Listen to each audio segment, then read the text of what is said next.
we're going to go ahead and take a look at how to clean a Nintendo cartridge.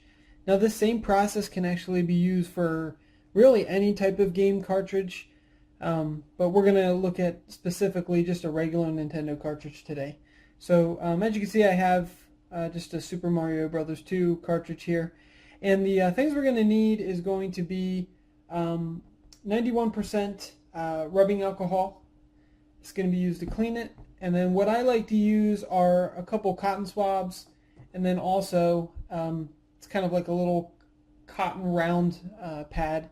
This helps when you're wiping off like the dirt and just drying it off. And then the last thing you're going to need is going to be a screwdriver with a game bits bit in it. And this is a special bit that you'll have to purchase. I'll put the link in the description. This is needed in order to open the back of the cartridge. So it's a real quick process. We're going to go ahead and take a look at it and do one real quick right now. So the first thing I'm going to do is I'm going to go ahead and I'm going to take off all of the screws. On most cartridges you have about 3 screws. On some, like The Legend of Zelda, you're going to have probably about 5 screws, and I believe that cartridge actually uses a different type of screwdriver bit as well. So once you loosen those up, you're just going to pop the top of the cartridge off. I'm just going to lay this over here to the side. And in the side of every Nintendo cartridge, you're going to see this little board here. And these are what we're going to actually be cleaning. So you can see the gold contacts that we have right here. These are what are going to get dirty. And instead of blowing into your game all the time and trying to just reach up in there and just wipe these off, the best way to clean these is to take them off and to do it correctly and thoroughly. So what I'm going to do here is I'm just going to dip my cotton swab here in some of this alcohol. Right, I'm going to get it nice and wet, and then what I'm going to do is I'm just going to rub these gold contacts right here. Just going to rub them really good, each side. And you'll notice, if you look really closely there, you'll actually see there's dirt on the contacts. That's coming up. That's what you want to see. You want to keep rubbing until you get all of that dirt and grime off. Right. And then what I like to do at this point is actually take my little round cotton pad here, and I like to just wipe this down. And usually you'll see a little bit of dirt, maybe a tiny bit of dirt on that as well. But as you can see, quite a bit of difference there in getting those deposits in the dirt and such off.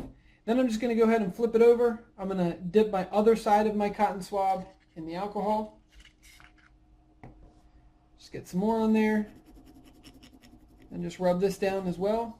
As you can see, I've got a little bit of dirt coming off there. Just keep rubbing that. Turn your cotton swab so that you make sure that you're getting it with a clean side. And then once you're finished with that, just take your cotton round and just wipe that down. Double check it. If it looks like it's coming up pretty clean, then you're going to be in good shape. I usually like to just take a look at the circuit board too, just to make sure there's nothing on it. I'll usually blow in it if there's any dust. This one actually looks pretty good. The other thing that I will typically do is I'll take the cartridge itself and I'll just look it over. This one looks good too. If there's any dust or any particles in there, sometimes I'll clean that out with a little bit of alcohol as well.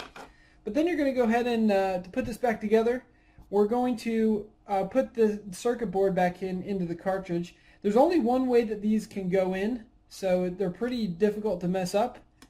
Basically, they just sit in there. You can't get that wrong. Like I said, there's only one way they can sit in. Once you put back on, then you're just going to put the cartridge case back on, and then come in and screw these down.